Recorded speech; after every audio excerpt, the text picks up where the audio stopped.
Nah, kalau di tempat kita itu sampah residu itu meliputi sampah plastik yang bercampur, terus habis itu pecahan kaca dan juga ada bekas paper. Dan kalau yang residu kita emang tidak menerima sampah residu, tapi kalau khusus sampah plastik yang bercampur itu kan kita juga masuknya di residu. Itu nanti kita akalin dengan menjadikan apa, eco-brick benar-benar. Jadi nanti kalau ketika udah jadi eco-brick kan plastik yang low value itu kan tidak ada nilai jualnya ya, rendah. Nah itu kita kalau udah jadi eco-brick itu nanti harganya bisa tinggi. Per botol 1,5 literan itu dengan berat sampah 550 gram itu tuh nanti harganya 3.000. Ya lumayan lah, setidaknya udah membuang sampah 0,55 kilo seperti itu. Ya tadi pertanyaan yang kedua itu tadi ditanyakan bagaimana masyarakat bisa mengenal bank sampah Gembarika ya. Ya kami ini bisa kepoin di Instagram kita bank_sampah_Gembarika. Ya bisa di follow ya teman-teman semua. Oke, itu bisa dikepoin, di situ biasanya update kalau misalnya ada kunjungan atau ada kami. Jadi di bank sampah itu tidak hanya menerima sampah, melainkan kita juga menyediakan fasilitas edukasi juga. Kita juga sering diundang sebagai narasumber pelatihan, dan juga untuk tamu-tamu di dunia juga seperti itu. Sampai jawab? Oke, jadi untuk proses berkunjungan biasanya nanti bisa aja DM langsung ke Instagramnya, soalnya Instagramnya juga tergolong aktif. Nanti biasanya diarahkan untuk selanjutnya. Kita terbuka lebar untuk siapa yang mau kunjungan, untuk pelatihan juga bisa. Justru biasanya orang yang melakukan kunjungan ke tempat kita itu adalah orang-orang yang jauh mana. Biasanya yang dari Kebayoran Jakarta, dari Kalimantan, bahkan yang dari luar negeri. Kemarin ada yang dari Universitas Singapura, ada juga yang dari Meksiko. Itu juga ada yang pengen belajar tentang konsep bank sampah di Bank Sampah Gembarika Bantul. Terima kasih atas pertanyaannya Kak siapa nih? Ari. Kak Ari, oke. Kak Ari ini luar biasa punya misi yang kalau setara dulu sama kayak Superman lah. Ya, dan mohon maaf gitu ya, karena sebelum seperti kayak isu di Jogja ya. Nah, jadi harapan saya itu teman saya dan saya sendiri sebelum sampai untuk kumpul itu, jadi kita mencegah. Oke.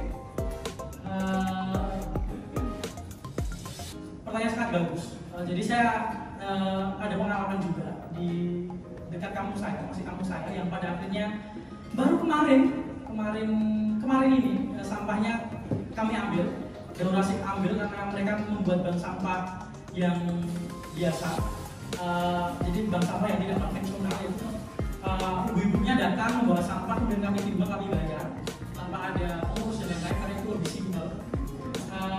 Yang bisa digarisbawahi satu, jika wilayahnya kan tadi bilangnya di Kalimantan Barat, sebenarnya sama kayak tadi kita harus riset pasar dulu. Sampah ini bisa nggak sih dikelola di Kalimantan Barat? Kan itu kita harus tahu dulu. Soalnya kalau kita mulai mengambil dan kita tidak tahu rantai pasarnya, contoh plastik nggak tahu kemana, dan plastik ini nggak tahu kemana, akhirnya kan ada banyak barang yang tidak bisa tersektor. Kayak contoh kan ada banyak penyekor yang tidak bisa menerima pecahan kaca, kemudian plastik lembaran, tidak bisa menerima nasi kering, tidak bisa menerima jelantah. Itu kan akan menjadi masalah bagi kita sendiri. Jadi untuk memulai semuanya itu ya riset pasar key-nya. Jadi sebelum ke tahap biasanya kalau udah ketanggor itu apa? Udah pernah. Ayo apa Mbak? Ya, itu juga jawaban. Kalau sudah pernah mempunyai ingatan yang buruk, contoh banjir karena sampah, itu kan dia ke-trigger karena ada triggernya. Itu kan ada aware. Karena kita tidak bisa mengajak seseorang tanpa trigger apapun, itu nggak bisa. Jadi yang pertama itu biasanya kita kasih trigger atau aware itu satu langkah dulu.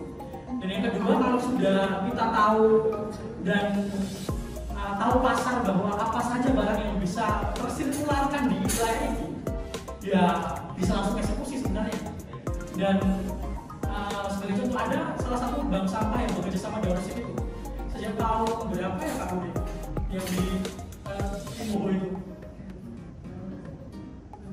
dari tahun 19 itu dia bisa memilah sampah dengan baik itu dari tahun 2025. Iya, 6 tahun.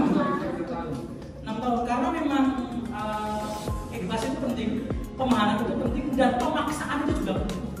Karena pada tahap titik tertentu bahwa kalau teman-teman tidak mau memilah sampahnya tidak kita ambil. Karena ya tadi tidak mau tahu buang kemana, pada akhirnya terpaksa untuk memilah. Dan itu juga salah satu kunci yang bisa digunakan. Selain banyak nanti, tapi yang pasti harus punya riset pasar dulu. Kalau mau diolah jadi ini ya tahu mau dikemanakan. Biar tidak menjadi stok barang yang tidak terpakai. Ini hanya di sampah. Jadi tadi sih kuncinya di riset pasar, benar-benar pikirkan keberlanjutannya dan cari pasar.